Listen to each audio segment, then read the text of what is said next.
Hello guys, Rohit Sharma IPL captaincy மட்டும் தான் international கேப்டன்சில அவர் ஒன்றும் பண்ண மாட்டார். அவர் மேலே தூக்குங்கப்பா, அப்பதான் நமக்கு வேர்ல்டு கப் கிடைக்கும் அப்படின்னு பல கிரிட்டிசிசம் ரோஹித் சர்மா மேலே வைக்கப்பட்டது.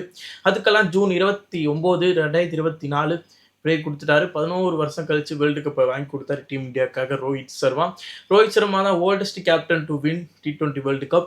அதுக்கப்புறம் ஒரு மேட்ச் கூட தோக்காம ஜெயிச்ச ஒரு கேப்டனாகவும் ரோஹித் சர்மா இருக்காரு. அந்த வேர்ல்டு கப்க்கு அப்புறம் சாம்பியன்ஸ் ட்ராஃபி 2025 ஜெயிச்சிட்டோம். அடுத்த டார்கெட் 2027 வேர்ல்டு கப். அதையும் ஜெயிச்சுட்டு கன்னு மாதிரி ரிட்டையர் ஆக போறார் ரோஹித் சர்மா. ரோஹித் சர்மா அவரை வைக்கப்பட்ட கிரிட்டிசிசம் எல்லாத்துக்குமே வந்து ஆன்சர் கொடுத்துட்டாரு. நான் ஒரு பெஸ்ட் கேப்டன் தான்டா அப்படின்றத ப்ரூவ் பண்ணிட்டாரு.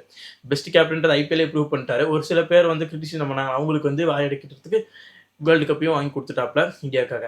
T20 வேர்ல்டு கப் ஜெயிச்சதுக்கு முக்கிய ரீசன் நிறைய பேர் இருக்காங்க. ரோஹித் சர்மாவோட டாக்டிக்கலான கேப்டன்சி, முக்கியமான சேஞ்சஸ், முக்கியமான பவுலிங் ரொட்டேஷன் செமையாக பண்ணார்.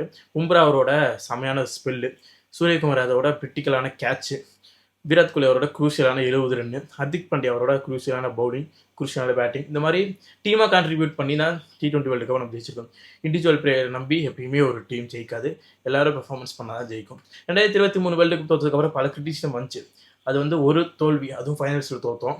அதுக்கு முன்னாடி ஒரு மேட்ச் கூட தோக்கலை, ஆனால் ஃபைனல்ஸில் போய் தோற்றோம். அந்த உதையை வந்து அடுத்த கண்டினியூஸாக 2 வருஷமும் நம்ம ஜெயிச்சிட்டோம். இந்த ஒரு வழி அடுத்த 2 வருஷம் ஜெயிச்சாச்சு. இன்னும் அடுத்தடுத்து ஜெயிக்கிறதுக்கு நிறைய வாய்ப்புகள் இருக்குது.